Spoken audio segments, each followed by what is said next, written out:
Shalom, selamat malam Bapak Ibu, Suster, semua yang hadir di Zoom dan juga yang hadir di sini.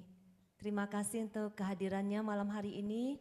Kita masuk ke doa bersama menyambut Pentakosta hari pertama. Mari kita siapkan hati kita hening sejenak di hadapan Tuhan.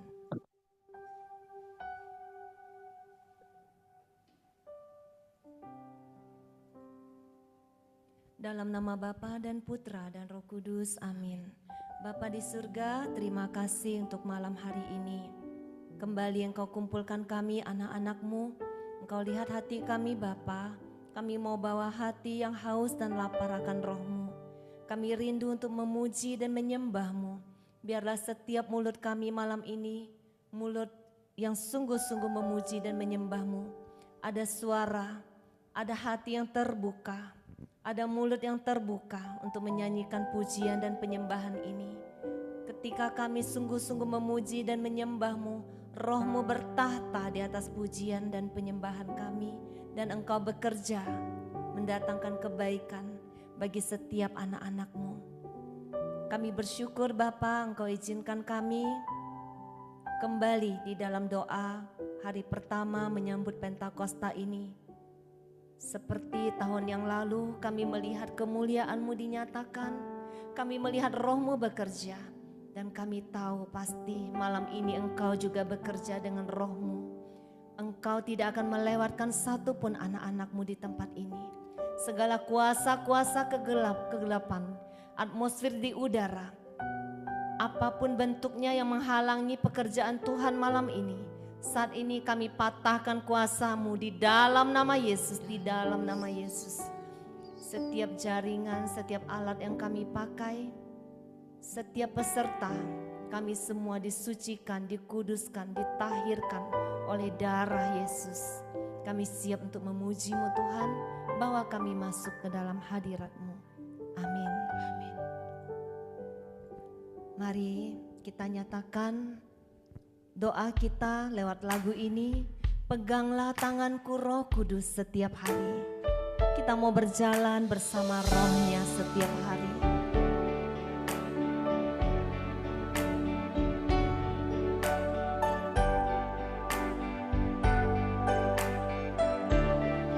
Peganglah tanganku Roh Kudus setiap hari. Ku tak dapat jalan sendiri tanpa Roh-Mu. Bawalah diriku kepada segala kebenaran, agar ku tidak tersesat, mengikuti jalan-Mu. Katakan kudus, kudus Tuhan. Kudus, kudus Tuhan, kudus nama-Mu. Ku beri syukur dalam simfoni indah.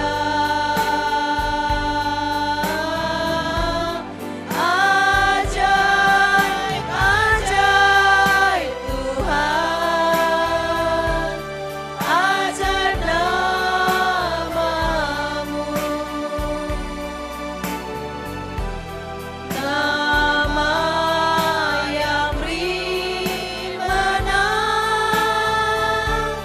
Yesus namanya.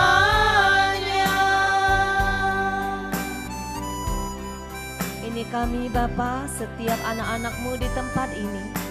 Engkau tahu betapa lemahnya setiap kami tanpa Roh-Mu. Kami datang dengan hati yang rindu. Kami tidak mau berjalan tanpa Roh Kudus. Mari sekali lagi katakan, sungguh-sungguh peganglah tanganku Roh Kudus. Peganglah tanganku Roh Kudus, setiap hari ku tak dapat jalan sendiri tanpa Roh-Mu. Bawalah diriku kepada segala kebenaran,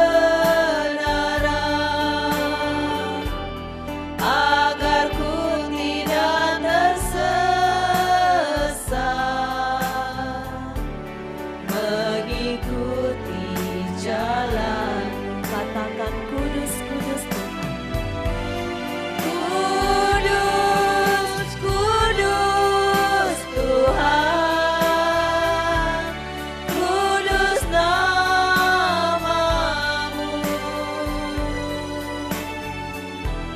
Ku beri syukur dalam simfoni indah.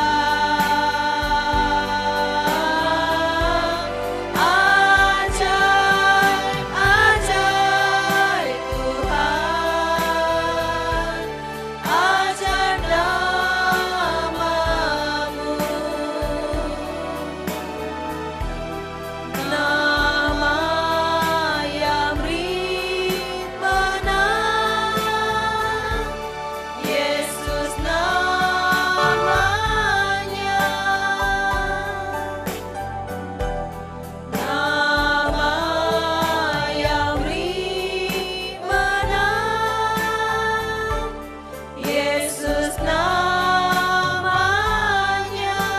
Nama yang beri menang. Nama yang beri menang, Yesus namanya. Amin. Nama yang memberi kita kemenangan. Yesus namanya. Yesus yang tidak pernah gagal. Kita bersyukur malam ini kita memiliki Dia. Allah Roh Kudus yang diberikan oleh Yesus untuk selalu menyertai perjalanan kita. Kita mau datang dengan rendah hati. Kita mau akui segala dosa dan kelemahan kita di hadapannya. Karena dosa menghalangi kita untuk datang. Kita mau datang dengan kerendahan hati. Kita mau akui bahwa kita semua berdosa.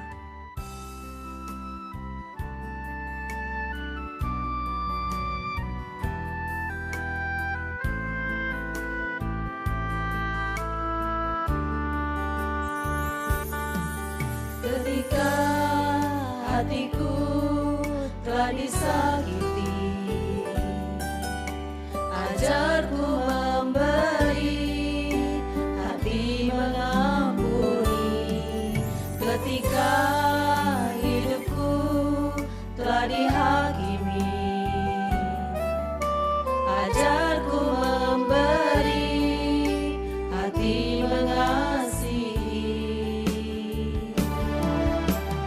Ampuni bila kami tak mampu mengampuni yang bersalah kepada kami, seperti hati Bapa mengampuni, mengasihi, tiada pamrih.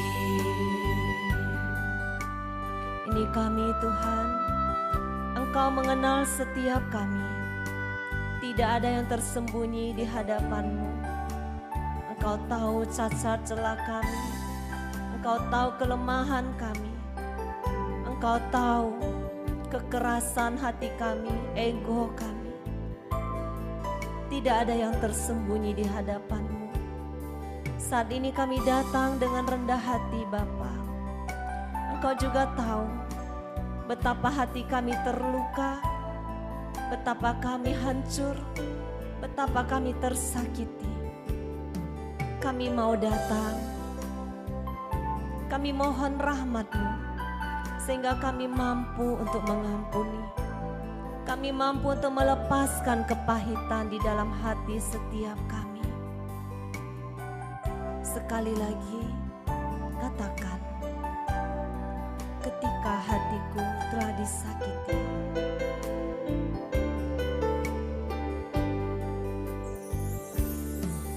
Ketika hatiku telah disakiti, ajarku memberi, hati mengampuni. Ketika hidupku telah dihakimi, ajarku memberi, hati mengasihi. Ampuni bila kami tak mampu mengampuni yang bersalah kepada kami, seperti hati Bapa mengampuni, mengasihi, tiada pamrih. Ampuni bila kami tak mampu mengampuni yang bersalah kepada kami, seperti hati Bapa mengampuni, mengasihi, tiada pamrih. Seperti hati Bapa mengampuni, mengasihi, tiada pamrih. Seperti hati Bapa, Seperti hati Bapa mengampuni, mengasihi, tiada pamrih. kami rindu memiliki hati seperti hati-Mu Bapa. Hati yang selalu penuh dengan belas kasihan. Hati yang tidak pernah menolak kami setiap kami jatuh. Dan ketika kami ingin berbalik kepadamu, Engkau selalu membuka tangan-Mu. Kami rindu memiliki hati seperti hati-Mu. Berikanku hati.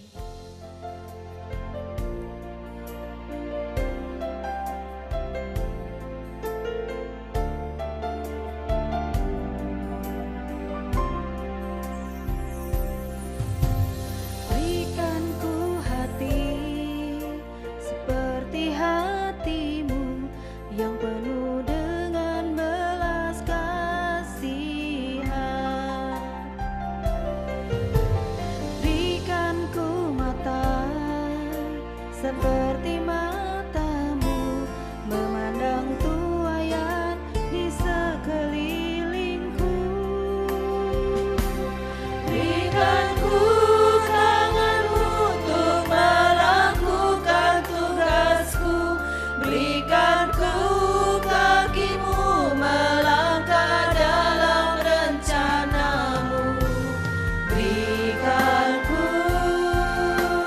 berikanku, berikanku hati-Mu.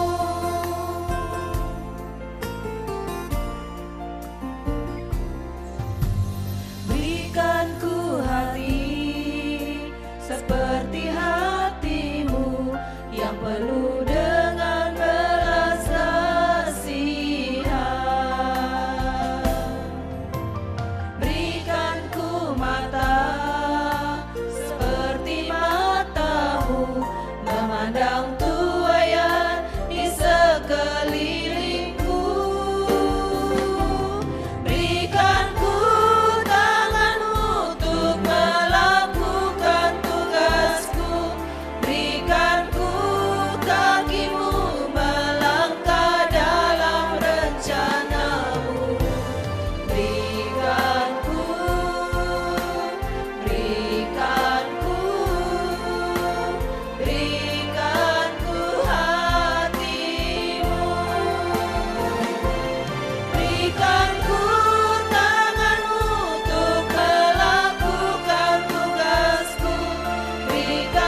Berikan kami hati seperti hati-Mu Bapa, hati yang penuh dengan belas kasihan, hati yang selalu memandang kepada tuaian, mata yang selalu memandang kepada tuaian di sekeliling kami. Kami tidak mampu berjalan tanpa Roh-Mu. Kami tidak mampu berjalan dengan kekuatan kami. Bahkan kami tidak mampu mengasihi dengan hati kami sendiri. Betapa kami lemah dan kami membutuhkan Engkau, Roh Kudus. Mari kita mau datang dengan haus dan lapar, dengan hati yang rindu. Biarlah Roh Kudus berhembus di tempat ini. Berhembuslah Roh Kudus di tempat ini. Berhembuslah Roh Kudus dengan kuasa-Mu. Pulihkanlah gereja-Mu di akhir zaman.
Jangan keraskan hatimu.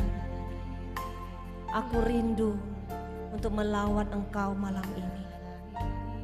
Jangan keraskan hatimu. Shikiara da ya rabari ya laba shikiara da ya raba shara Ramana ya ya laba ya ra ya laba kara da ya raba sera da ya la ya ra ya laba shara da ya Ramana ya ya la la la ya ra ya la ya laba shikiara da ya ra laba sara Ramana ya ra la na na shikiara da ya ra laba shakara da ya laba shara da ya raba ya la ya laba shikiara da ya raba ya laba shikiara da ya raba Ramada yara de yara bala hala yala basikiara de yala bar yala bashara de yara de yala bar yala bashara de yala de yala bar yala yara bakara yala bashikiara de yala bashara de yara bakara yala basara de yala bashara de yala bar yala de yala bashara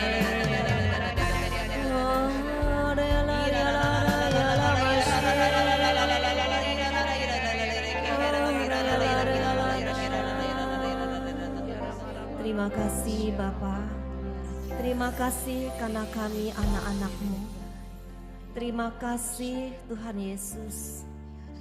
Engkau yang layakkan setiap kami boleh mengalami hadirat-Mu malam ini. Terima kasih Allah Roh Kudus. Engkau yang bekerja malam ini. Terima kasih kami mau tetap di dalam hadirat-Mu yang indah ini. Kami rindu untuk mengenal-Mu lebih lagi, khususnya Allah Roh Kudus malam ini.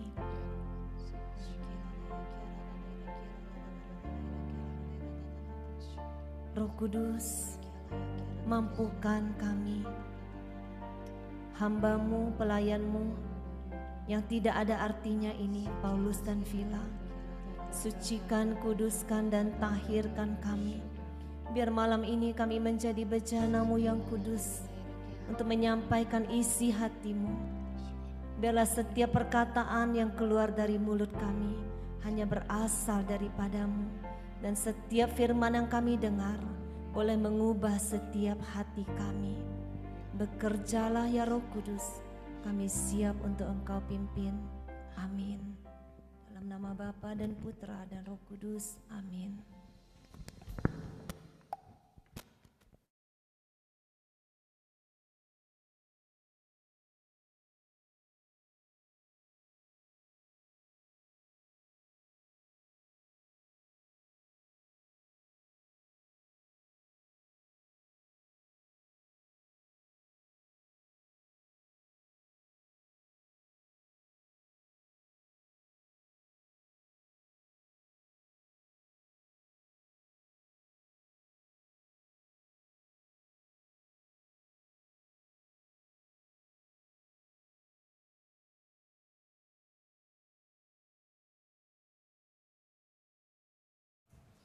Tes 1, 2, 3, suara saya jelas?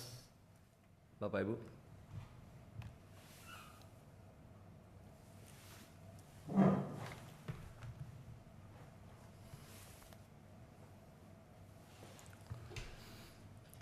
Oke.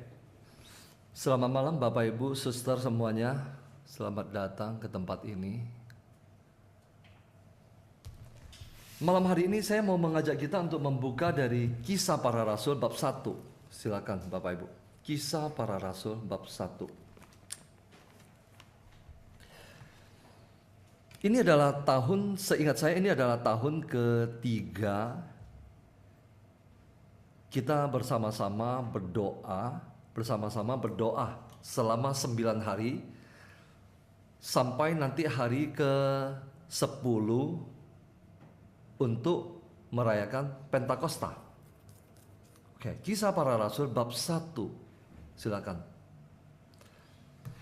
Malam ini juga komsel besar yang ke-184.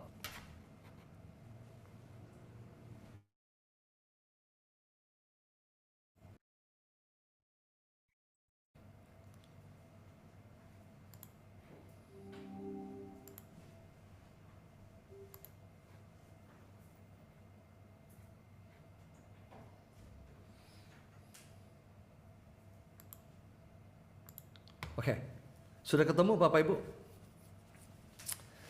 Mari kita tundukkan kepala. Malam ini juga komsel besar yang ke-184. Oke, kita tundukkan kepala. Terima kasih Bapa, Putra, dan Roh Kudus.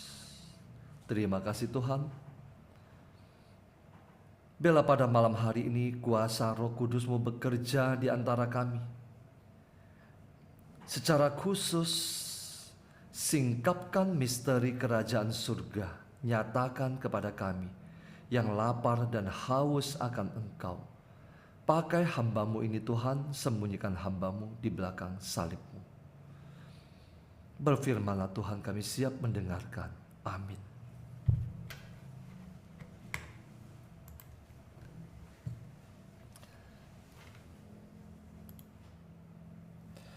Bapak Ibu,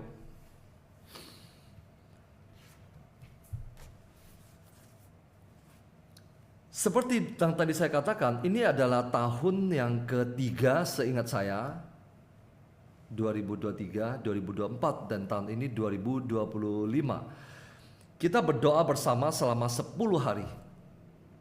Nah, tahun ini kita kembali naik ke ruang atas. Apa itu ruang atas? Ruang atas bukan sebuah tempat. Ruang atas ada di dalam hati kita. Kita mau masuk kembali ke dalam hati kita. Selama 9 hari berdoa untuk menyambut Pentakosta pada hari ke-10. Kita naik ke ruang atas. Kita berdoa menantikan Roh Kudus turun dengan kuasanya. Jadi sekali lagi Bapak Ibu, kita bukan berdoa menantikan Roh Kudus turun masuk ke dalam hati kita. Kenapa? Karena Roh Kudus sudah ada di dalam hati kita. Bapak Ibu setuju dengan saya? Para rasul berdoa menyambut turunnya Roh Kudus karena saat itu Roh Kudus belum turun.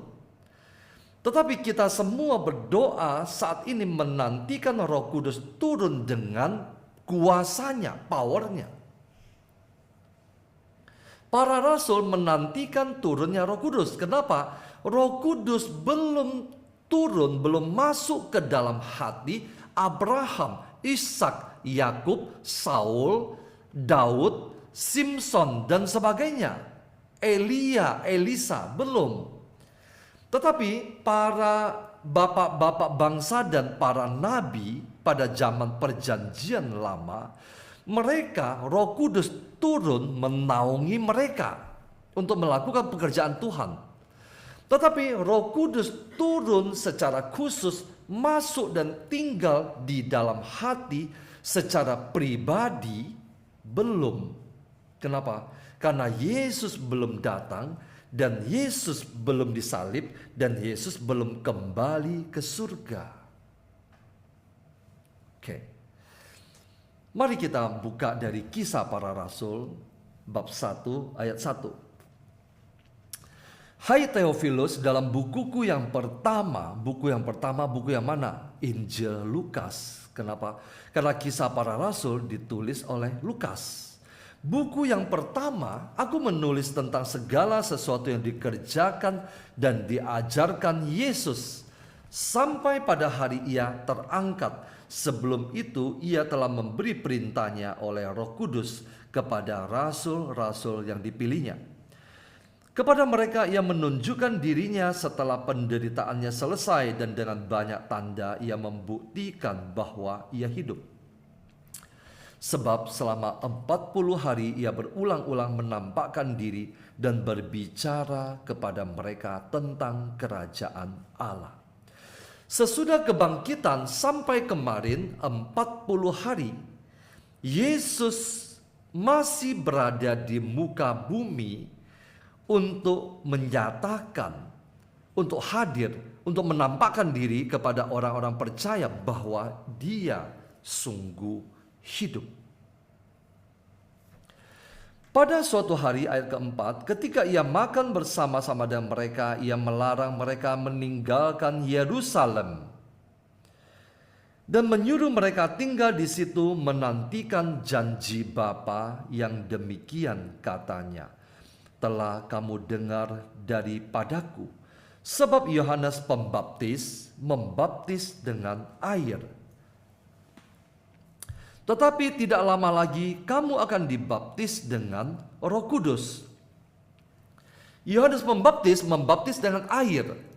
Baptisan air adalah baptisan tanda pertobatan, pembersihan, penyucian. Tetapi tidak lama lagi kamu akan dibaptis dengan Roh Kudus.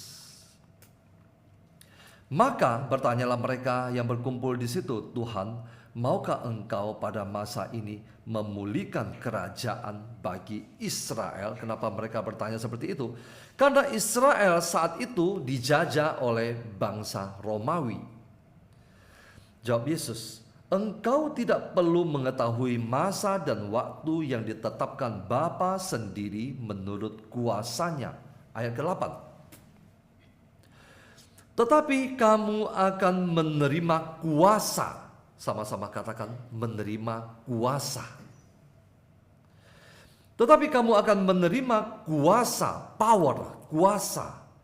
Kalau Roh Kudus turun ke atas kamu. Roh Kudus turun dengan kuasa. Kalau Roh Kudus turun ke atas kamu, dan kamu akan menjadi saksiku di Yerusalem dan di seluruh Yudea dan Samaria dan sampai ke ujung bumi. Yesus melarang mereka untuk meninggalkan Yerusalem, melarang mereka untuk melangkah sebelum turunnya Roh Kudus. Kenapa?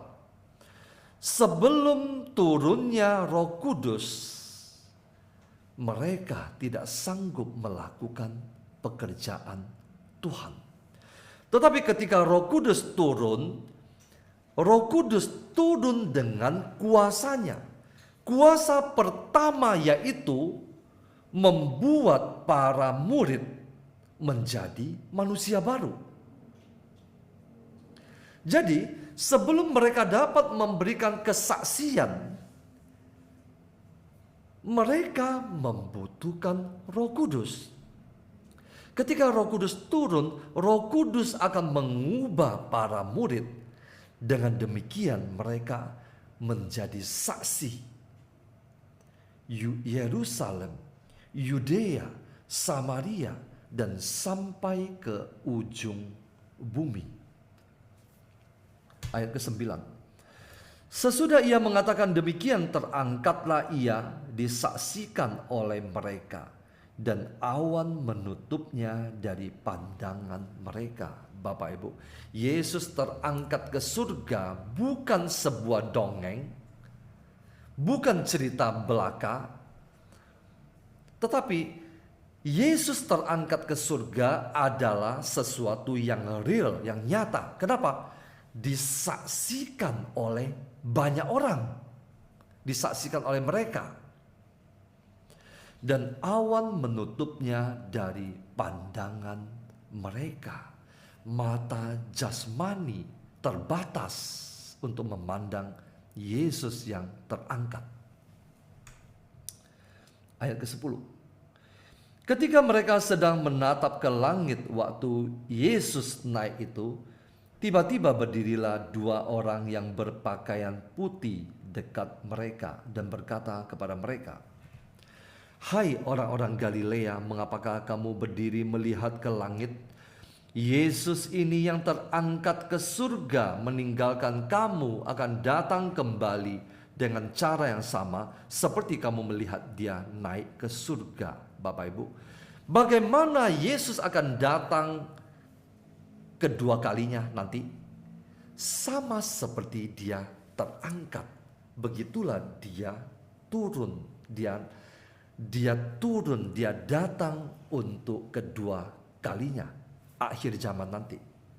Jadi Bapak Ibu, kalau ada orang mengatakan kepada kita bahwa Yesus sudah datang kedua kalinya, dia datang dalam bentuk begini begitu, dia datang dalam pribadi begini begitu, semuanya tidak benar. Kenapa? Karena Alkitab mengatakan Yesus ini yang terangkat ke surga meninggalkan kamu, suatu hari nanti dia akan datang kembali dengan cara yang sama. Cara yang sama artinya apa? Semua mata akan melihat dia turun datang kedua kali. Jadi jangan ada seorang pun yang menyesatkan Bapak Ibu mengatakan Yesus sudah datang kedua kalinya lewat si A, si B, dan si C. Tidak benar. Oke. Ayat 12. Maka kembalilah rasul-rasul itu ke Yerusalem dari bukit yang disebut Bukit Zaitun, di mana Yesus terangkat, Bukit Zaitun, yang hanya seperempat sabat jauhnya dari Yerusalem. Setelah mereka tiba di kota, naiklah mereka ke ruang atas. Apa itu ruang atas? Ruang atas adalah tempat perjamuan terakhir Yesus bersama para murid. Mereka kembali naik ke ruang atas, tempat mereka menumpang. Mereka itu ialah Petrus, Yohanes, Yakobus, Andreas, Filipus, Thomas, Bartolomeus dan Matius, Yakobus bin Alfeus dan Simon orang Zelot, dan Yudas bin Yakobus. Berapa orang? 11 orang. Mereka semua bertekun dengan sehati dalam doa bersama-sama. Mereka berdoa bersama-sama dengan beberapa perempuan serta Maria ibu Yesus dan dengan saudara-saudara Yesus. Bapak Ibu, kita berdoa bersama dengan para murid, para kudus, bersama dengan Bunda Maria, berdoa bersama. Seperti para murid berdoa bersama dengan perempuan-perempuan, juga ada ibu Yesus dan saudara-saudara Yesus di situ. Oke. Mereka naik ke ruang atas. Ini yang kita lakukan di hari pertama ini. Sampai nanti hari ke-9, hari ke-10. Ruang atas. Bapak Ibu, untuk apa? Berdoa. Berdoa menantikan Roh Kudus turun mengurapi Anda dan saya. Bapak Ibu. Kalau Bapak Ibu connect dengan kami, terutama Anda yang baru saja mengikuti retret, kalau Bapak Ibu connect dengan komunitas kami, Bapak Ibu akan masuk ke dalam kehidupan rohani yang baru. Bapak Ibu suka tidak suka akan dipush untuk berdoa setiap hari. Para fasilitator yang melayani Bapak Ibu di dalam retret, ataupun mereka yang tidak menjadi fast, tetapi mereka yang disebut sebagai pelayan-pelayan di dalam komunitas pemurnian hati ini, wajib memiliki jam doa 1 sampai 3 jam, paling sedikit 1 jam. Yang disebut sebagai doa pribadi bukan pergi misa dihitung setengah jam, kemudian rosario setengah jam menjadi 1 jam. Tidak. Di luar dari misa dan rosario, para pelayan, para fast wajib memiliki kehidupan doa 1 jam paling sedikit sampai 3 jam. Jadi kami setiap hari wajib berdoa menyembah Tuhan. Secara khusus kami lakukan dengan berdoa dalam bahasa roh 1 jam paling minim sampai 3 jam. Nah, ketika Bapak Ibu nanti bergabung dengan kami, Bapak Ibu akan memiliki kehidupan doa. Tidak lagi sama seperti dulu. Para rasul menanti-nanti setiap hari di ruang atas. Apakah Yesus memberitahukan kepada mereka bahwa mereka menunggu selama 9 hari? Tidak. Yesus hanya katakan, tinggal di Yerusalem menantikan janji Bapa. Mereka tidak dikasih tahu 9 hari. Mereka wajib berdoa setiap hari. Oke, Bapak Ibu. Saya akan mengajak kita lompat ke bab 19. Bab 19. Masih di Kisah Para Rasul bab 19.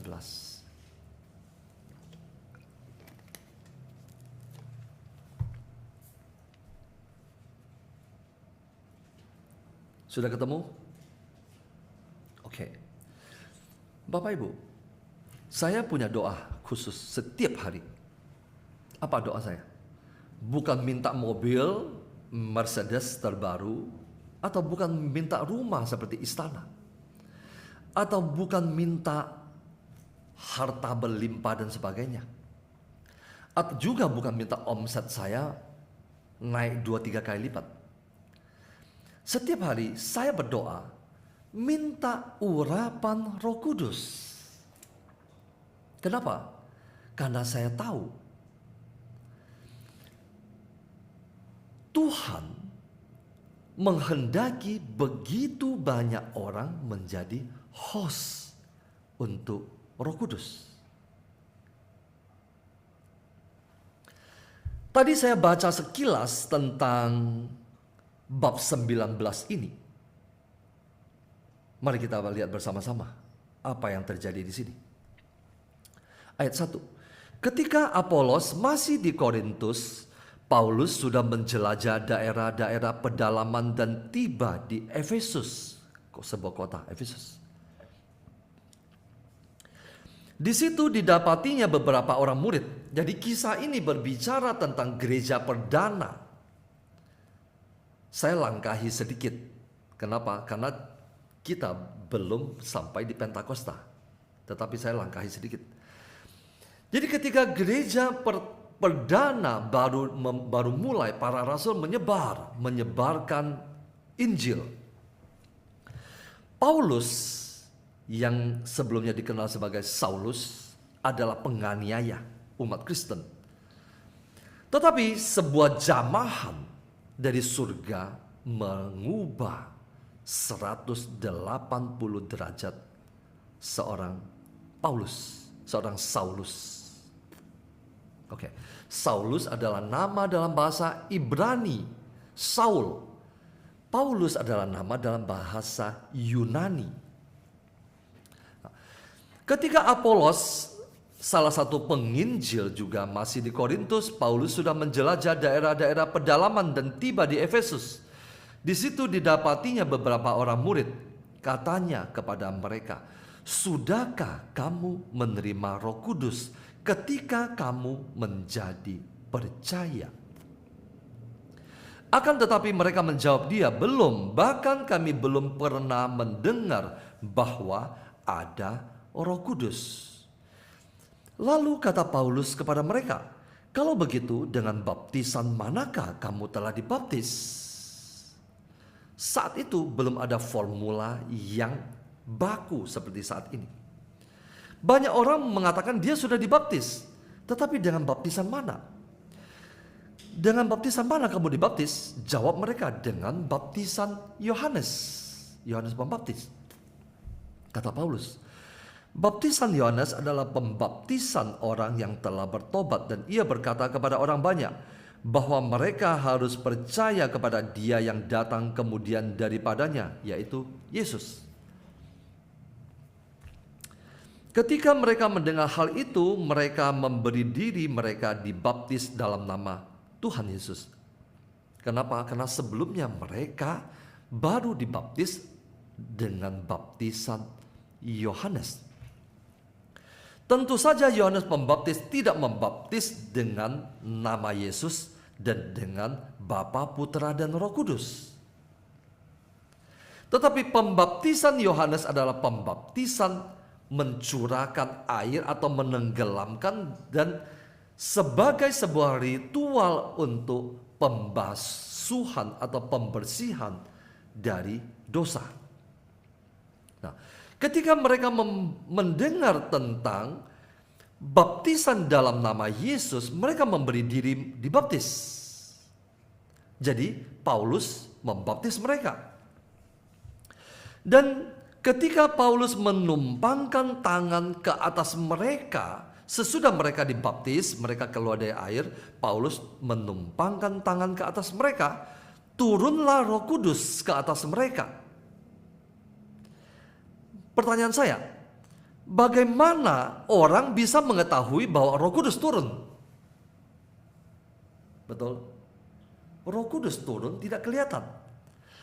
Bagaimana orang bisa tahu bahwa pada saat Paulus menumpangkan tangan kepada mereka yang baru saja dibaptis, Roh Kudus turun? Bagaimana mereka tahu Roh Kudus turun? Karena mereka berkata-kata dalam bahasa roh dan bernubuat. Jadi, berkata-kata dalam bahasa roh dan bernubuat adalah tanda bahwa Roh Kudus turun. Kenapa? Roh Kudus turun tidak kelihatan. Roh tidak kelihatan. Oke. Jumlah mereka adalah kira-kira 12 orang. Selama 3 bulan Paulus mengunjungi rumah ibadat di situ dan mengajar dengan berani. Oleh pemberitaannya, ia berusaha meyakinkan mereka tentang kerajaan Allah. Tetapi ada beberapa orang yang tegar hatinya. Mereka tidak mau diyakinkan, malahan mengumpat jalan Tuhan di depan orang banyak. Karena itu Paulus memisahkan mereka, meninggalkan mereka dan memisahkan murid-muridnya dari mereka. Nah, coba lihat Bapak Ibu. Tidak semua orang dalam kondisi dan keadaan sekarang ini dapat Anda selamatkan. Ada orang yang akan menyerang dan Paulus meninggalkan mereka, memisahkan murid-muridnya daripada mereka. Dan setiap hari berbicara di ruang kuliah Tiranus.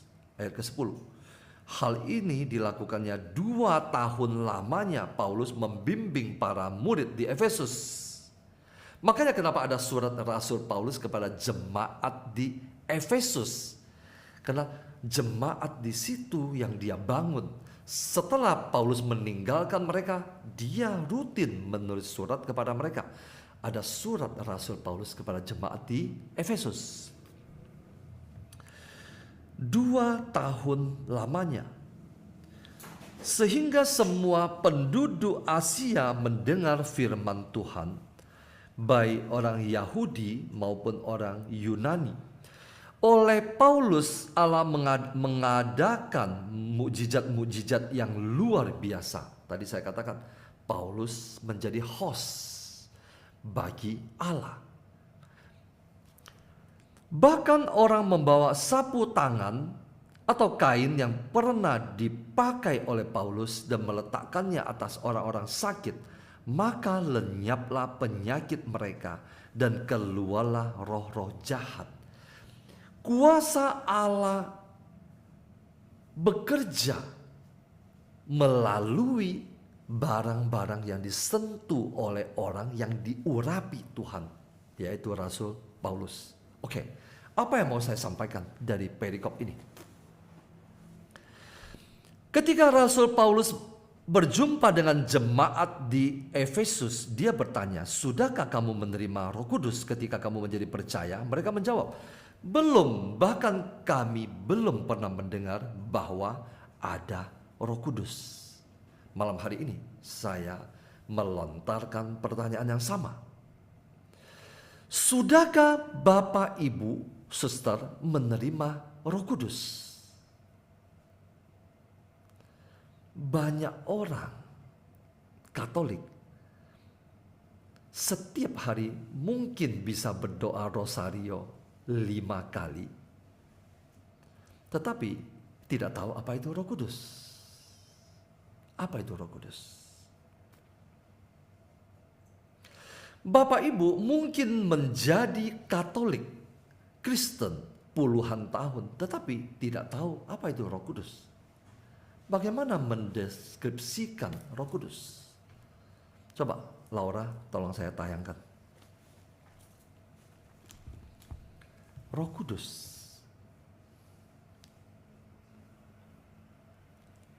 Apa itu Roh Kudus? Pertanyaannya bukan apa itu Roh Kudus, tetapi lebih tepat adalah siapakah Roh Kudus, Bapak Ibu? Saya pernah di sebuah lingkungan, ketika saya berbicara tentang Roh Kudus, orang bertanya, Pak Paulus orang karismatik. Roh Kudus bukan milik orang karismatik, Bapak Ibu.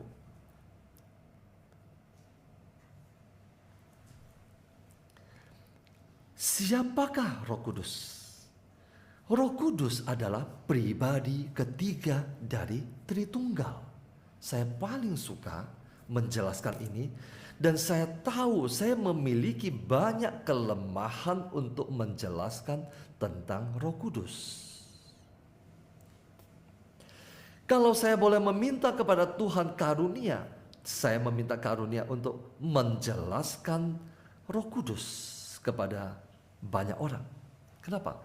Teristimewa umat Katolik. Siapakah Roh Kudus? Roh Kudus adalah pribadi ketiga dari Tritunggal. Perjanjian Lama, Bapa menyatakan diri. Ribuan tahun orang tahu tentang Allah. Allah itu adalah Allah yang satu, tunggal. Dan ketika Yesus lahir, ketika Yesus menjalani hidupnya di dunia, memulai pewartaannya, Yesus memperkenalkan Allah yang monoteisme itu, Allah yang satu itu yang kalian sembah adalah Bapa. Dan Yesus memperkenalkan diri sebagai Sang Putra. Dia adalah firman Allah yang keluar dari Bapa dan dia adalah pribadi kedua. Pribadi kedua yaitu Sang Firman yang lahir dari perawan Maria disebut sebagai Sang Putra. Kenapa disebut sebagai Sang Putra? Karena Sang Firman ini dilahirkan. Itulah pribadi kedua.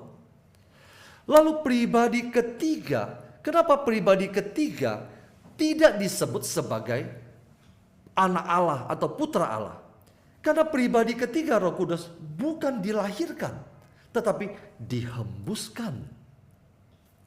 Bapa, pangkal dari segala kealahan, pangkal dari ketiga pribadi, melahirkan Sang Putra, yaitu Sang Firman, yang kita sebut sebagai Yesus Kristus, dan menghembuskan Roh Kudus. Jadi, dari diri Bapa keluar dua pribadi. Pribadi kedua disebut sebagai Sang Firman, yaitu Yesus. Pribadi ketiga yaitu Roh Kudus. Sekarang coba kita lihat. Di dalam Injil Yohanes bab 14 ayat ke-15, di mana ayat-ayat ini diajarkan oleh Yesus pada malam perjamuan terakhir. Bapak Ibu mungkin mengetahui bahwa malam perjamuan terakhir Yesus hanya berbicara tentang Ekaristi.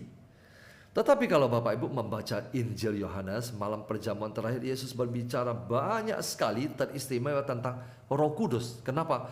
Karena Yesus sebentar lagi akan meninggalkan dunia ini. Dan dia sudah mempersiapkan pribadi ketiga. Jikalau kamu mengasihi aku, kata Yesus, kamu akan menuruti segala perintahku. Tanda bahwa kita mengasihi Yesus adalah kita menuruti segala perintah Yesus. Jadi kalau orang mengatakan saya mengasihi Tuhan, tetapi saya tetap hidup dalam perzinahan, tidak benar. Anda tidak menuruti perintah Tuhan dan Anda tidak mengasihi Tuhan. Ayat ke-16. Jikalau kamu mengasihi aku, kamu akan menuruti segala perintahku, maka aku akan minta kepada Bapa dan ia akan memberikan kepadamu seorang penolong yang lain supaya ia menyertai kamu selama-lamanya. Syarat Yesus memberikan kepada Anda Roh Kudus adalah jikalau kamu mengasihi Dia dan jikalau kamu menuruti segala perintahnya. Setuju Bapak Ibu? Angkat tangan supaya saya tahu Bapak Ibu tidak ngantuk. Setuju? Kalau kamu mengasihi Tuhan, menuruti perintahnya, maka Yesus akan minta kepada Bapa dan ia akan memberikan kepadamu seorang penolong yang lain. Ada satu pribadi yang Yesus akan minta kepada Bapa, dan pribadi itu disebut sebagai apa? Penolong. Bapak Ibu, penolong abadi dan penolong sejati yang Yesus utus kepada kita adalah Roh Kudus, supaya ia menyertai kamu selama-lamanya. Roh Kudus, Yesus minta kepada Bapa dan diberikan kepada kita sebagai apa? Penolong. Kenapa sebagai penolong? Karena Anda dan saya membutuhkan penolong. Karena Yesus tahu kita lemah. Karena Yesus tahu kita berjalan di dunia yang keras ini. Karena Yesus tahu Anda dan saya banyak persoalan, betul? Bapak Ibu tidak punya banyak persoalan, tidak seperti saya. Saya punya sangat banyak persoalan, pergumulan. Makanya saya membutuhkan Roh Kudus. Dan Yesus katakan, ia menyertai kamu selama-lamanya. Artinya apa? Sekali Roh Kudus datang tinggal di dalam hatimu, dia tidak akan pergi kecuali Anda menolak dia. Siapa itu penolong? Yaitu Roh kebenaran. Dunia tidak dapat menerima dia, sebab dunia tidak melihat dia dan tidak mengenal dia. Tetapi kamu mengenal dia, sebab ia menyertai kamu dan akan diam di dalam kamu. Kenapa dunia tidak mengenal Roh Kudus? Kenapa Anda dan saya mengenal Roh Kudus? Kenapa? Karena Anda dan saya mengenal Yesus. Karena dunia tidak mengenal Yesus. Orang yang tidak mengenal Yesus tidak dapat mengenal Roh Kudus. Next.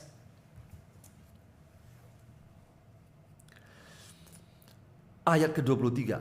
Jawab Yesus, jika seorang mengasihi aku, Yesus mengulangi, ia akan menuruti firman-Ku, dan Bapa-Ku akan mengasihi dia, dan kami akan datang kepadanya dan diam bersama-sama dengan dia. Barang siapa tidak mengasihi aku, ia tidak menuruti firman-Ku, dan firman yang kamu dengar itu bukanlah daripadaku, melainkan dari Bapa yang mengutus aku. Next.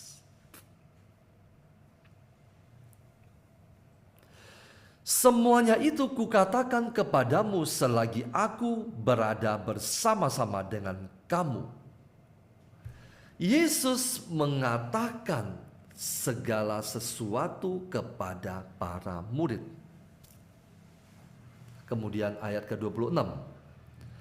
Tetapi penghibur, tadi Roh Kudus disebut sebagai penolong. Betul? Betul Bapak Ibu? Sekarang di ayat ke-26 Roh Kudus disebut sebagai penghibur. Kalau Roh Kudus tinggal di dalam hati Anda dan saya tidak membutuhkan penghiburan dari dunia. Betul? Karena kita memiliki penghibur. Baca bersama-sama ayat 26, 3, 2, 1. Tetapi penghibur, yaitu Roh Kudus yang akan diutus oleh Bapa dalam namaku, dialah yang akan mengajarkan segala sesuatu kepadamu dan akan mengingatkan kamu akan semua yang telah kukatakan kepadamu. Oke. Stop sebentar Bapak Ibu. Coba kita ulang. Tetapi penghibur, dia adalah penghibur. Penghibur itu ada di dalam hati kita. Siapa yang di sini yang depresi, stres, tidak memiliki sahabat. Tidak ada seorang pun yang mengasihi Anda. Semua teman meninggalkan Anda. Di dalam hatimu ada penghibur, Bapak Ibu. Kecuali Bapak Ibu menjadi seorang Kristiani puluhan tahun, tetapi tidak menyadari kehadiran Roh Kudus. Kecuali penghibur, yaitu Roh Kudus yang akan diutus oleh Bapa. Roh Kudus diutus oleh Bapa. Bapa mengutus, menghembuskan Roh Kudus di dalam nama Yesus. Jadi Roh Kudus disebut sebagai Roh Bapa. Kenapa? Karena dia diutus oleh Bapa. Roh Kudus juga disebut sebagai Roh Yesus atau Roh Kristus. Kenapa? Karena dia diutus dalam nama Yesus. Siapakah Roh Kudus? Dia adalah Roh Bapa dan dia juga adalah Roh Yesus. Roh Kudus itu akan mengajarkan segala sesuatu kepadamu. Bapak Ibu, di dalam hatimu ada seorang guru, ada seorang penolong, ada seorang penghibur. Sang guru akan mengajarkan segala sesuatu dan akan mengingatkan kamu akan semua yang telah kukatakan kepadamu. Bapak Ibu, kalau Roh Kudus memimpin Anda dan saya, maka Roh Kudus akan selalu berbicara kepada Anda dan saya tentang firman Tuhan yang Anda dan saya baca. Betul? Nah, bagaimana Roh Kudus berbicara kepada Anda? Roh Kudus berbicara kepada Anda. Banyak orang mengatakan saya tidak tahu. Roh Kudus tidak pernah berbicara kepada saya. Roh Kudus berbicara, banyak sedikitnya Roh Kudus berbicara kepada Anda tergantung banyak sedikitnya Bapak Ibu, Suster membaca firman Tuhan. Semakin banyak Anda membaca firman Tuhan, semakin banyak deposit firman Tuhan di dalam hatimu. Dan ketika Anda menghadapi sebuah pergumulan persoalan hidup, maka Roh Kudus akan berbicara kepada Anda melalui firman yang telah Anda baca dan tersimpan di dalam hati Anda. Itu adalah cara kerja Roh Kudus berbicara kepada Anda. Kalau Bapak Ibu tidak pernah membaca firman Tuhan, bagaimana Roh Kudus bisa berbicara kepada Anda? Karena tugas Roh Kudus adalah mengingatkan kamu akan semua yang telah Yesus katakan kepadamu. Setuju Bapak Ibu? Saya lihat ketika berbicara tentang Roh Kudus sesuatu mendalam, banyak yang ngantuk. Angkat tanganmu. Next. Sedikit lagi. Bab 16 ayat 13 bunyinya begini. Tetapi apabila ia datang, yaitu Roh kebenaran. Nah, sekarang Roh Kudus disebut sebagai apa? Roh kebenaran. Artinya, ketika Roh Kudus menuntun Anda, dia ada di dalam hati Anda dan saya tidak akan berjalan di dalam kesesatan. Anda dan saya tidak akan salah melangkah, karena Roh Kudus adalah Roh kebenaran. Tetapi apabila ia datang, kenapa Yesus katakan apabila ia datang? Karena Pentakosta belum tiba. Tetapi Anda dan saya sudah menerima Roh Kudus, betul? Karena Anda dan saya sudah dibaptis. Bapak Ibu, atau Anda dan saya sudah dibaptis tetapi tidak pernah mengalami perjumpaan dengan Roh Kudus. Ketika Anda dan saya dibaptis, Roh Kudus masuk tinggal di dalam hati kita, hati Anda dan saya. Dia baru tinggal di dalam hati kita. Tetapi Roh Kudus membutuhkan respon Anda. Kita wajib memberikan hati kita sepenuhnya kepada Dia untuk dikuasai oleh Roh Kudus. Kita menyerahkan hati kita kepada Dia. Sesudah Dia menguasai hati Anda pada saat Anda dan saya dibaptis, maka Roh Kudus akan menguasai area yang kedua, yaitu apa? Pikiran, kehendak Anda, yaitu jiwa Anda. Menguasai yang pertama apa? Hati. Ketika Anda merespon Dia, memberikan hati, Dia menguasai area yang kedua, yaitu jiwa Anda, pikiran, seluruh kehendak Anda. Memutuskan bersama dengan Dia. Setiap kali Anda mau memutuskan sesuatu perkara, Anda membiarkan Roh Kudus memimpin Anda. Maka lama-lama Dia menguasai kehendak Anda, mental Anda, pikiran Anda, yaitu yang disebut sebagai jiwa Anda. Sesudah Dia menguasai kedua area ini, maka Dia bersama dengan Anda akan menghancurkan kedagingan Anda, yaitu tubuh Anda. Nah, tidak semua orang yang dibaptis serta-merta dipimpin oleh Roh Kudus. Kenapa? Karena untuk dapat dipimpin oleh Roh Kudus, Anda dan saya membutuhkan proses. Roh Kudus datang ketika Anda dibaptis, atau Anda mengalami pencurahan Roh Kudus. Anda mengalami pencurahan Roh Kudus, Anda mendapat karunia bahasa roh, Roh Kudus baru tinggal di hati Anda. Maka Anda harus memberikan hati Anda sepenuhnya. Anda membiarkan Dia menguasai jiwa Anda, dan Anda bersama dengan Dia menghancurkan kedagingan Anda.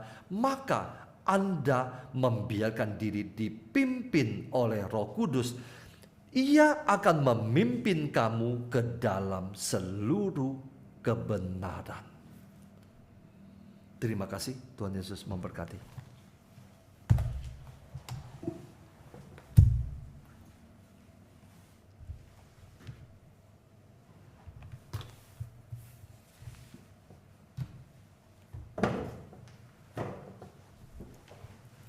Tes, suara saya jelas?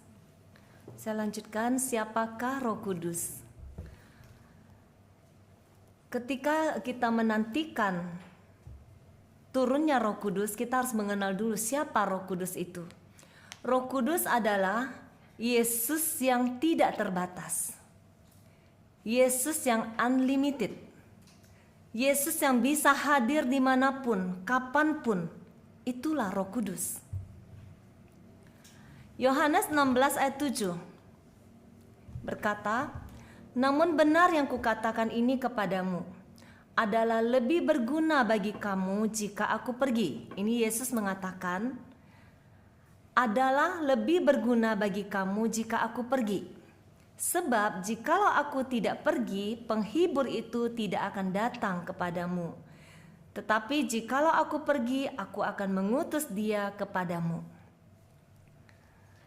Jadi, Roh Kudus adalah Yesus sendiri yang tidak terbatas.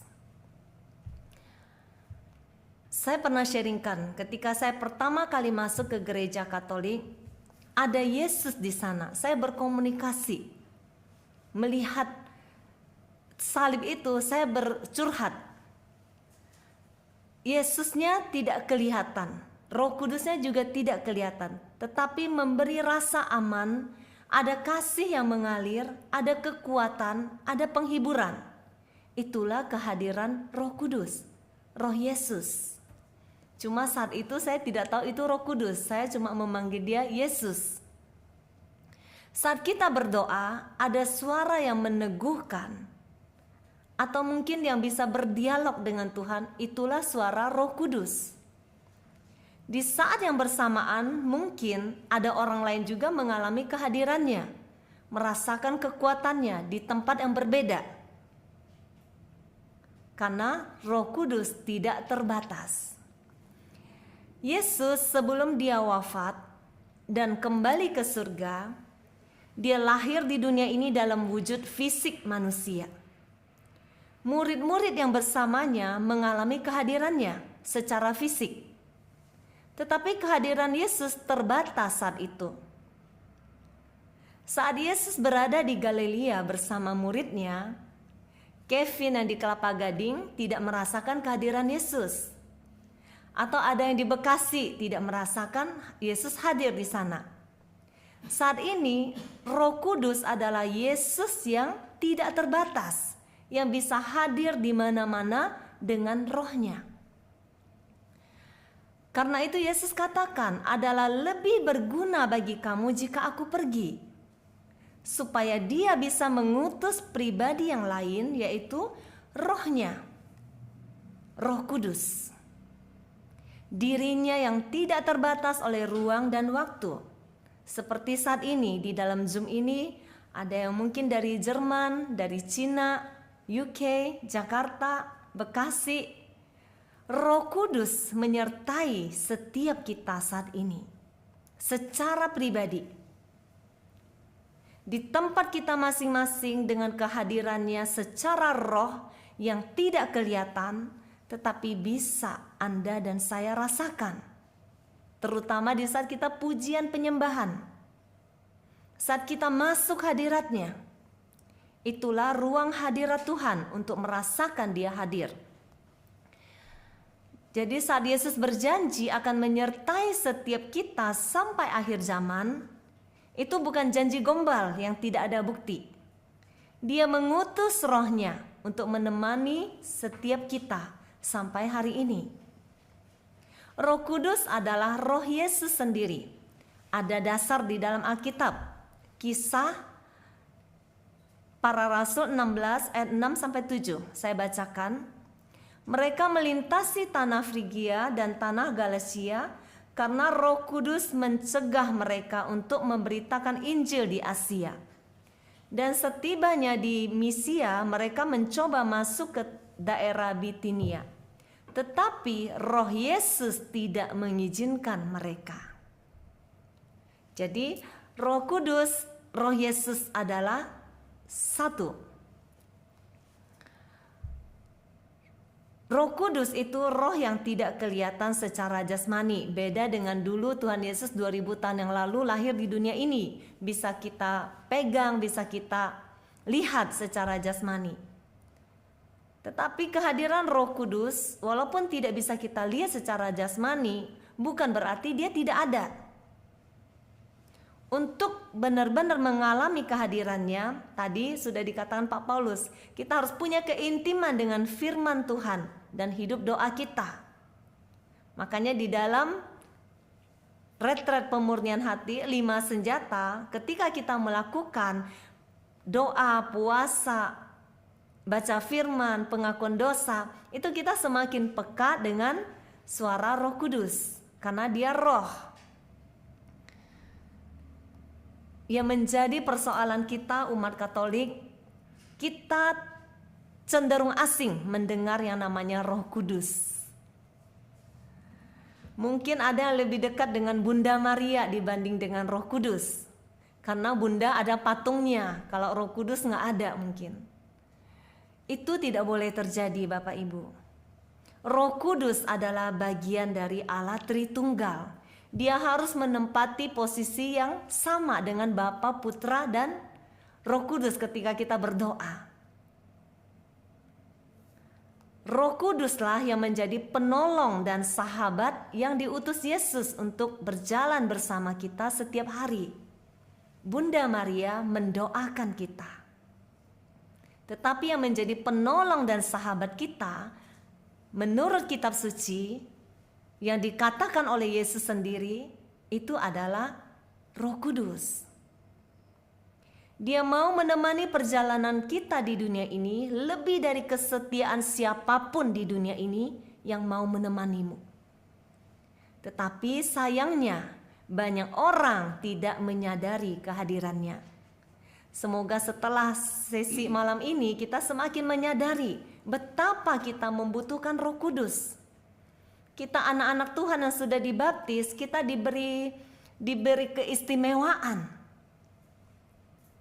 untuk boleh berjalan bersama Roh Kudus.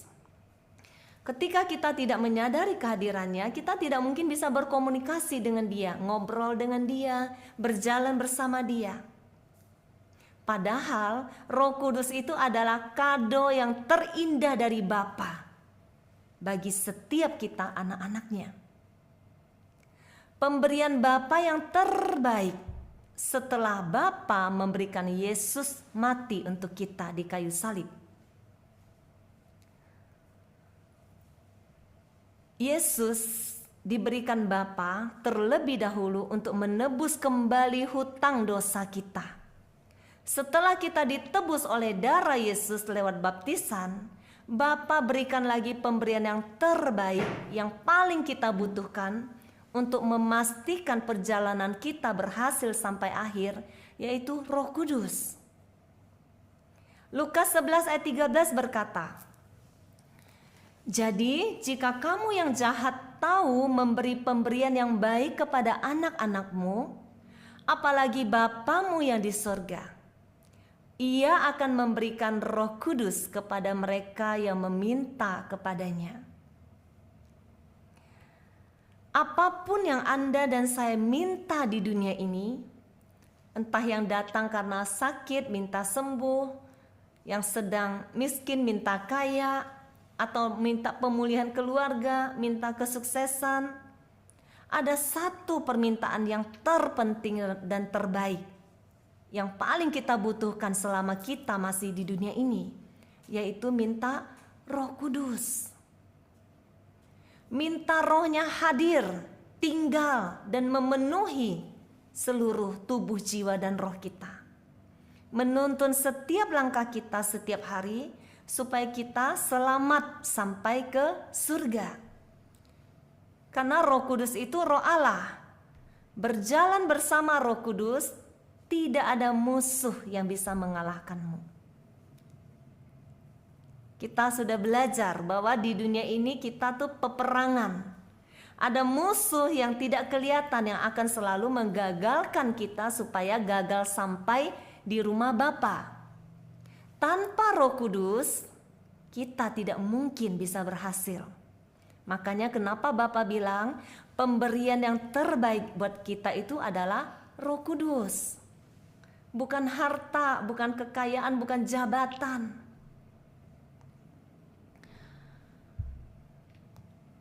Kehadiran Roh Kudus tidak bisa dilihat fisiknya, tetapi bukti kehadirannya bisa kita lihat. Saat kita berdoa, saat kita pujian penyembahan, saya dulu pertama kali mengusir roh jahat itu karena saya nyanyi, Bapak Ibu. Saya nggak tahu kalau pujian penyembahan itu ada kuasa di situ. Saya baru nyanyi itu roh jahat langsung manifestasi. Artinya apa? Ketika kita memuji dan menyembah Tuhan, ada hadirat, ada kuasa ilahi. Kehadiran Roh Kudus itu hadir di situ. Saat itu roh jahat tidak bisa bersembunyi. Ketika Roh Kudus hadir, roh jahat itu tidak bisa bersembunyi. Makanya terjadi manifestasi roh jahat. Roh jahat sebisa mungkin dia tidak akan manifest. Manifest itu menyatakan diri. Iblis kalau bisa selamanya dia akan bersembunyi dalam kehidupan kita. Dia tidak akan manifest. Saat dia manifest itu tanda dia sudah kalah. Jadi kalau kita punya Roh Kudus, pasti roh jahat itu kalah. Mengapa beberapa kali dalam Zoom kita putar video doa pelepasan? Bukan untuk menakutkan peserta atau mengajak peserta RPH supaya jadi pengusir roh. Itu fitnah. Kami pun tidak pernah punya cita-cita jadi pengusir roh. Yang kami mau nyatakan di dalam video itu adalah bahwa kuasa gelap itu ada. Dan bukti bahwa kuasa Roh Kudus itu lebih ada lagi dan di atas kuasa kegelapan manapun. Ketika Roh Kudus hadir, maka kuasa gelap pasti kalah. Video itu juga mau menyatakan, doa pelepasan itu mau menyatakan bahwa Yesus yang kita baca di Alkitab masih sama kuasanya. Apa yang dia lakukan 2000 tahun yang lalu, mengusir roh jahat, menyembuhkan orang sakit, masih dilakukannya sampai hari ini. Dia melakukan melalui rohnya yang tak terbatas itu, unlimited, yaitu Roh Kudus. Syarat untuk kita menerima Roh Kudus turun atas kita, tadi sudah disebutkan beberapa. Salah satunya lagi saya tambahkan bertobat. Kita harus bertobat dari dosa-dosa kita dan percaya kepada Yesus. Yang kedua, kita harus membuka hati untuk terima Roh Kudus. Kalau kita menutup hati, Roh Kudus tidak akan menerobos masuk dan kita kerasukan Roh Kudus. Tidak akan pernah. Roh Allah selalu memberi kita kebebasan. Ketika kita mau membuka pintu, Dia baru bisa masuk dan hadir dan tinggal bersama kita. Salah satu tanda menerima Roh Kudus adalah karunia berbahasa roh. Tetapi bukan berarti yang tidak berbahasa roh artinya tidak ada Roh Kudus, bukan. Jadi jangan alergi ketika mendengar bahasa roh. Bagaimana Roh Kudus bisa bekerja bebas di dalam diri kita jika kita membatasi? Bahasa roh aja kita alergi, gimana kita mau membiarkan dia bekerja? Kalau kita baca kisah para rasul, bagaimana murid-murid melakukan pekerjaan Tuhan dengan penuh kuasa, mujizat, kesembuhan, kelepasan, dan hal-hal supernatural lainnya, itu karena ada Roh Kudus yang bekerja di dalam diri mereka. Jadi Roh Kudus adalah seorang pribadi. Roh Kudus bukan hanya sekedar kekuatan, bukan hanya sekedar kuasa atau power dari Allah, tetapi dia adalah seorang pribadi. Dia punya perasaan. Dia bisa berduka saat kita berdosa dan tidak hidup di dalam kekudusan. Efesus 4 ayat 30 berkata, "Dan janganlah kamu mendukakan Roh Kudus Allah yang telah memateraikan kamu menjelang hari penyelamatan." Jadi Roh Kudus bisa berduka. Dia punya perasaan. Dia seorang pribadi, bukan hanya kekuatan. Ini penting untuk kita sadari dan fahami sungguh-sungguh. Karena ada perbedaan saat Anda memandang Roh Kudus sebagai kekuatan atau power, Anda sebagai subjek memakai atau menggunakan kekuatan itu. Subjek itu ada di Anda. Tetapi saat Anda menyadari Roh Kudus adalah seorang pribadi, Anda akan membiarkan Roh Kudus yang memakai diri Anda. Dialah yang menjadi subjek. Roh Kudus diberikan ketika kita menerima Yesus sebagai juru selamat.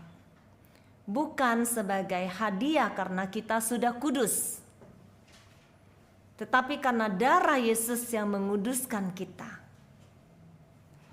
Jadi saat kita menguduskan diri dengan retret pemurnian hati, kita melepaskan pengampunan, kita mohon ampun, kita semakin menyiapkan ruang yang kudus untuk semakin dipenuhi oleh Roh Kudus. Semakin dipenuhi, sehingga dia semakin menguasai tubuh, jiwa, dan roh kita. Sehingga Roh Kudus bisa tinggal tetap di dalam diri kita masing-masing sebagai bait kudusnya. Roh Kudus sendiri adalah sumber kekudusan. Makanya ada ayat, "Kuduslah kamu sebab aku kudus." Jadi ketika kita pencurahan Roh Kudus, saat itu kita menerima karunia Roh Kudus tinggal. Tetapi di saat kita jatuh ke dalam dosa, mungkin ada yang nonton pornografi, perzinahan, itu nggak mungkin Roh Kudus tetap tinggal. Makanya kita harus selalu menyucikan diri, menyiapkan bait tubuh kita sebagai bait yang kudus, supaya Roh Kudus bisa tetap tinggal. Roh Kudus adalah air hidup. Yohanes 7 ayat 37 sampai 39. Saya bacakan. Barang siapa haus, baiklah ia datang kepadaku dan minum. Barang siapa percaya kepadaku, seperti yang dikatakan oleh kitab suci, dari dalam hatinya akan mengalir aliran-aliran air hidup. Yang dimaksudkannya ialah roh yang akan diterima oleh mereka yang percaya kepadanya. Sebab roh itu belum datang karena Yesus belum dimuliakan. Yesus adalah jawaban atas semua kebutuhan, kehausan, dan kelaparan kita di dunia ini. Selama kita masih mencari jawaban lain, kita tetap akan haus seperti wanita Samaria itu. Jadi kita mau percaya dan datang pada Yesus, percaya kepada firman-Nya dan melakukannya seperti dikatakan di dalam Alkitab. Dari dalam hatinya akan mengalir aliran air hidup. Air hidup ini adalah Roh Kudus.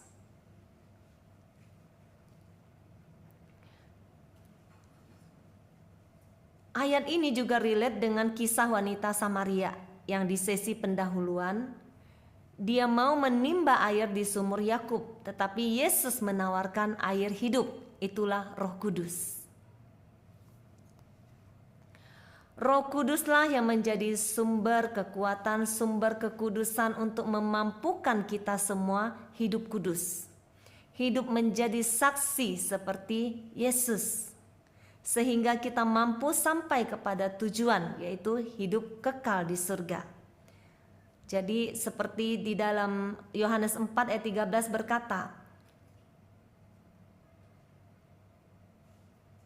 saya bacakan, sebaliknya air yang akan kuberikan kepadanya akan menjadi mata air di dalam dirinya, yang terus menerus memancar sampai kepada hidup yang kekal. Ketika ada Roh Kudus di dalam setiap kita, Dia menjadi air hidup yang memancar terus-menerus sampai hidup yang kekal. Ada Roh Kudus baru bisa menghantar kita kepada hidup yang kekal. Tanpa Roh Kudus kita tidak akan mampu berjalan dan tiba di sana. Tanpa Rohnya kita pasti udah kalah di dalam peperangan, musuh sudah mengintai. Tanpa Roh Kudus kita tidak akan pernah menang. Karena perjalanan ini musuh sudah bersiap-siap menggagalkan kita. Tanpa Roh Kudus Anda dan saya tidak mungkin mampu hidup menjadi saksi Kristus. Contoh di dalam mengampuni, di dalam mengasihi.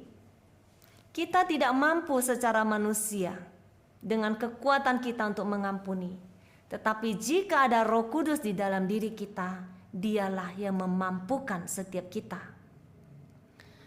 Karena bersama Roh Kudus ada kuasa ilahi yang menyertai kita, kuasa supernatural yang bekerja di dalam setiap anak-anak Allah untuk melakukan kehendak Bapa.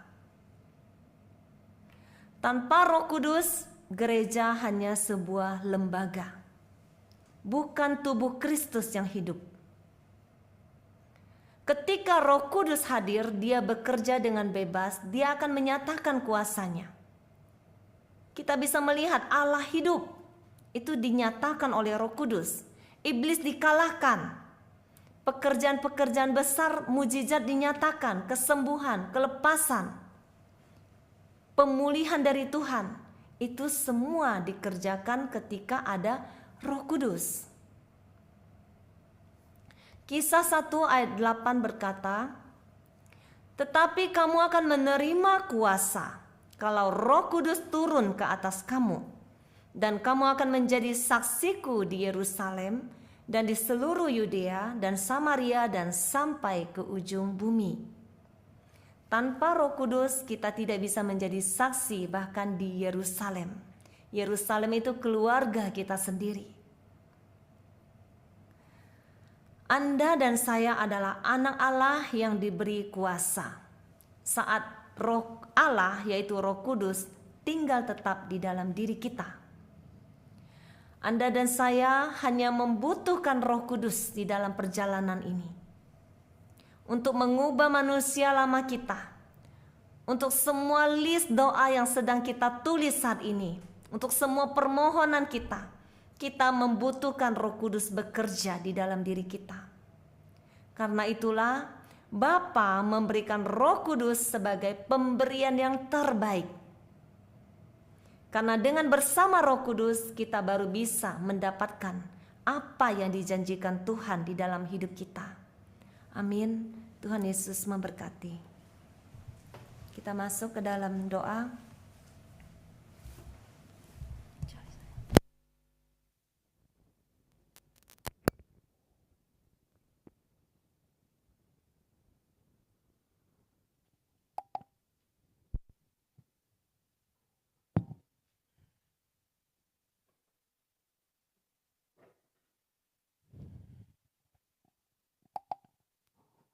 Siapkan lagu keempat, Laura.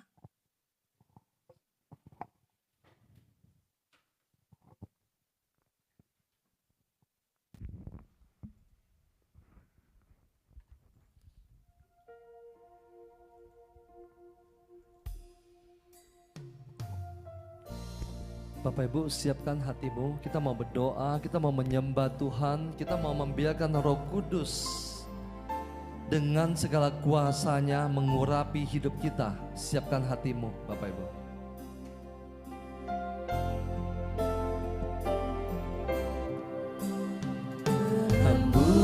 Hembuslah Roh Kudus di tempat ini. Berhembuslah Roh Kudus dengan kuasa-Mu. Pulihkanlah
di tempat ini. Kami rindu Tuhan, melihat kuasa-Mu dicurahkan di tempat ini. Katakan kami rindu Tuhan. Kami rindu Tuhan, melihat kuasa-Mu dicurahkan di tempat ini.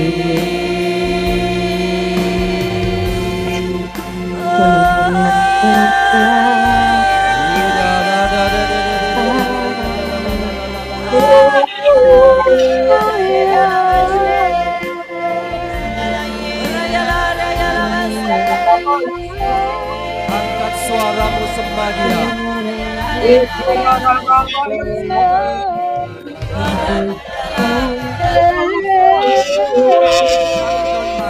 Angkat suaramu.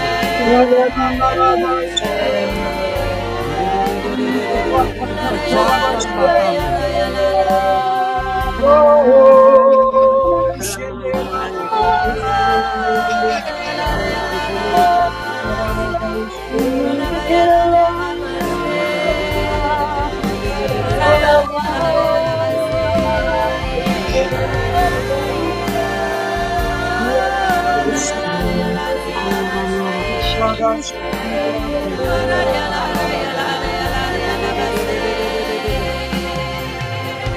Angkat suaramu, sembah Dia. Pejamkan matamu.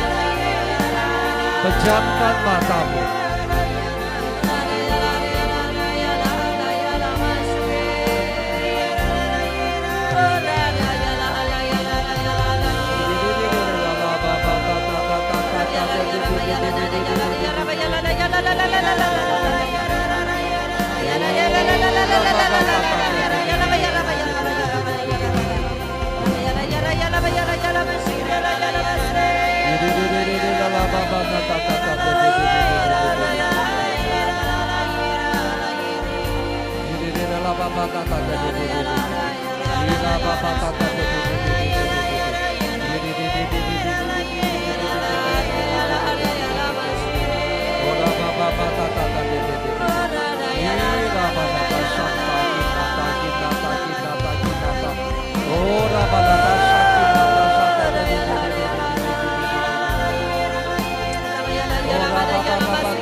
Sembah Dia, sembah Dia, sembah Dia.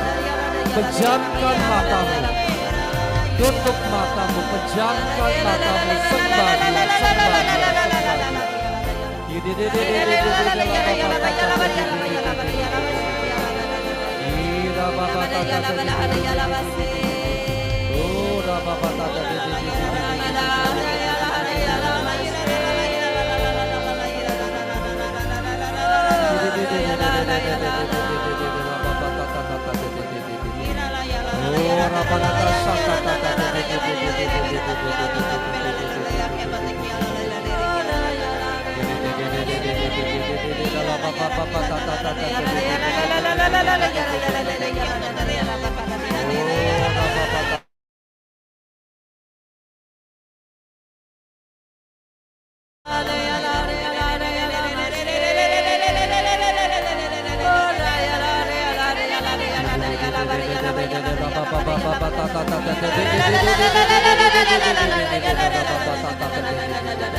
Kuasa Roh Kudus, jamah anak-anakmu, jamah anak-anakmu, jamah anak-anakmu, jamah anak-anakmu satu persatu, jamah anak-anakmu satu persatu, jamah satu persatu Tuhan.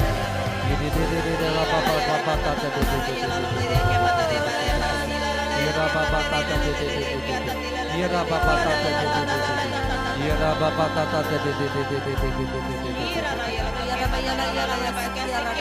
Jama, kuasa Roh Kudus jama, api Roh Kudus, api Roh Kudus jama, api Roh Kudus, api Roh Kudus, api Roh Kudus, api Roh Kudus jama setiap kali, jama setiap kali, jama setiap kali. Bisa tata tata Ira baba tata Ira baba tata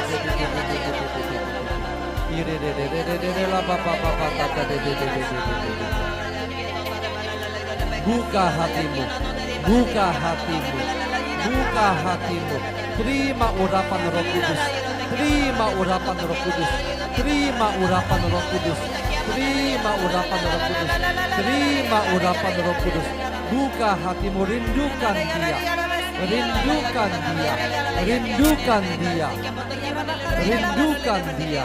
Buka hatimu, buka hatimu, buka hatimu, buka hatimu. Ira baba tata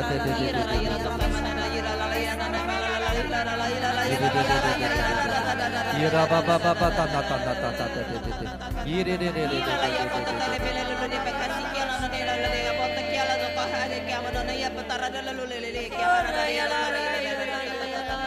Bapak Ibu, Anda yang rindu akan urapan Roh Kudus, Anda yang rindu akan karunia-karunia Roh Kudus, pejamkan matamu. Pejamkan matamu, minta kepada Yesus, minta kepada Yesus supaya Dia mengirimkan Roh Kudus untuk mengurapi Anda. Hidup Anda akan berubah, hidup Anda tidak akan sama lagi. Rindukan Dia, minta jamahan Roh Kudus mengurapi, menjamah hidup Anda. Ira banata santa kinata gidi. Ira baba nata tata Rababa tata Ira baba tata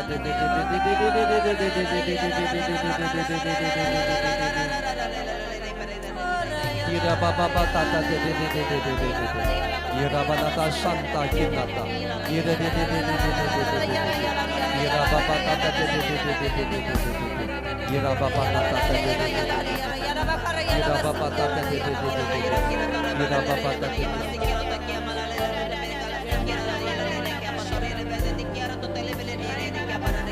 Ora baba tata Ira baba tata Ira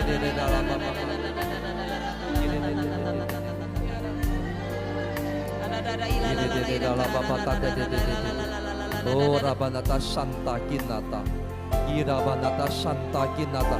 Terima jamahan Roh Kudus, terima jamahan Roh Kudus, terima jamahan Roh Kudus, terima jamahan Roh Kudus, terima jamahan Roh Kudus, terima jamahan Roh Kudus, terima jamahan Roh Kudus. Ira baba tata Ira baba tata Ira baba tata Ira baba tata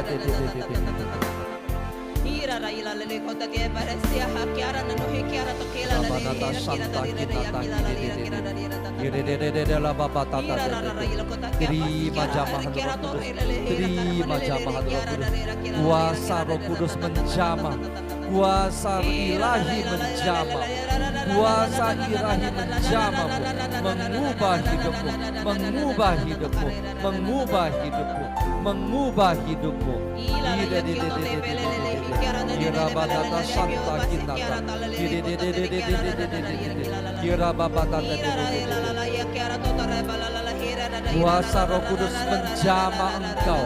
Segala kuasa kegelapan enyah, segala kuasa kegelapan enyah, segala kuasa kegelapan enyah, enyah dari hidupmu, enyah dari hidupmu, enyah dari hidupmu.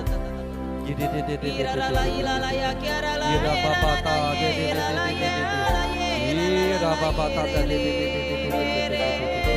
Ira baba tata Ira baba tata Ira baba tata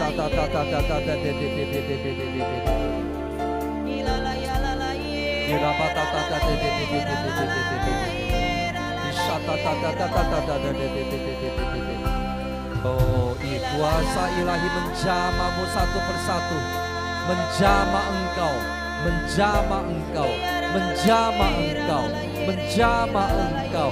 Karunia-karunia Roh Kudus, karunia-karunia Roh Kudus datang kepadamu, datang kepadamu.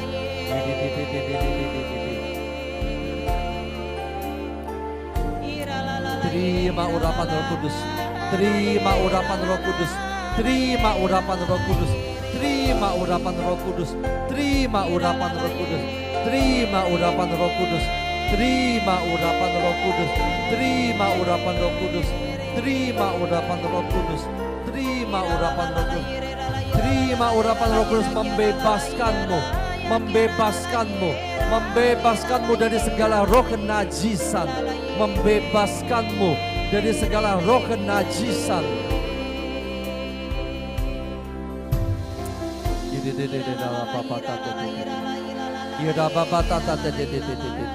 Kuasa Roh Kudus menjama engkau, menjama engkau, menjama engkau, menjama engkau, menjama engkau. Roh keperkasaan datang kepadamu, roh keperkasaan datang kepadamu, roh keperkasaan datang kepadamu dalam nama Yesus Kristus.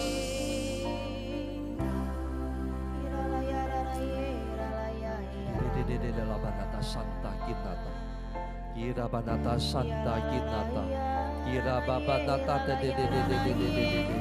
kira babanata santa, ura baranata santa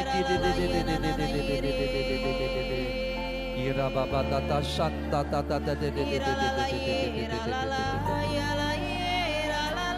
ora babata kira babata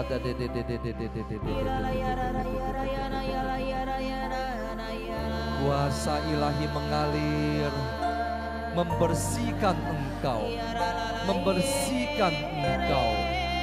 Dia memberikan roh keperkasaan kepadamu. Dia memberikan roh keperkasaan kepadamu. Roh keperkasaan datang kepadamu.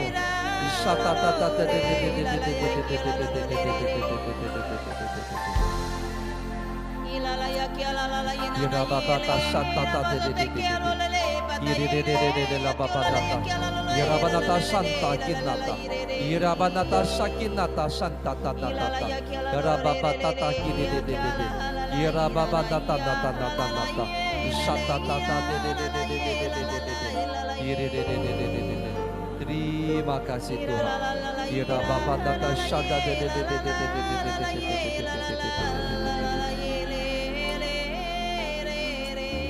Oh, Rabanata Santa Kinata.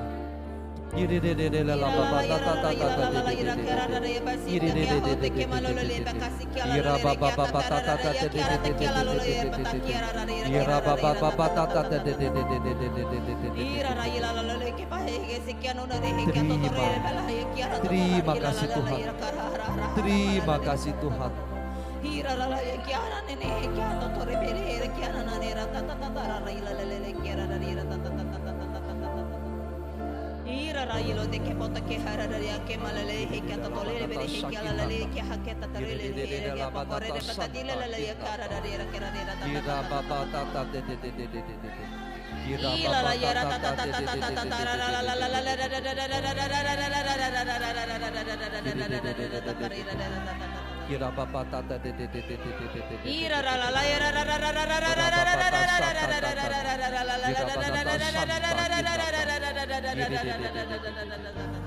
Oh, Rabadata Santa Kinata.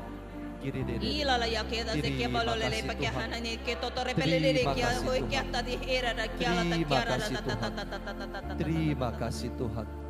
Terima kasih Tuhan.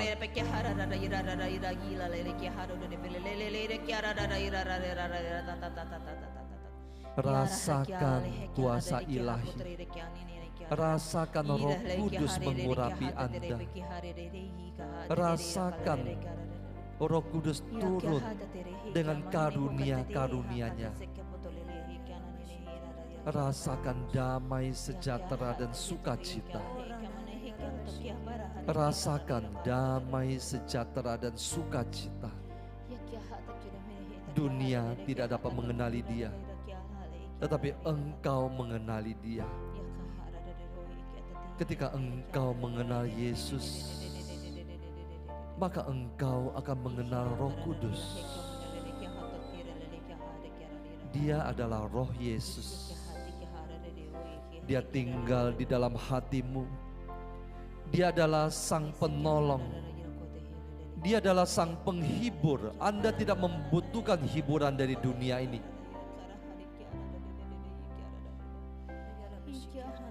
Terima kasih Tuhan, terima kasih Tuhan untuk malam hari ini. Untuk hari pertama ini. Untuk hari pertama kami di ruang atas. Terima kasih Tuhan, terima kasih Tuhan. Berkati anak-anak-Mu. Ketika kuasa Roh Kudus datang tinggal di dalam hati kami, maka kuasa kegelapan akan enyah dari dalam hati kami. Ketika kuasa Roh Kudus ada di dalam keluarga kami, maka segala kuasa-kuasa kegelapan sirna, enyah. Terima kasih Tuhan. Terima kasih Tuhan. Terima kasih Tuhan.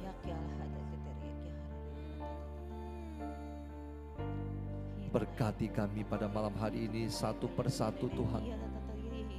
Berkati anak-anak-Mu yang hadir satu persatu.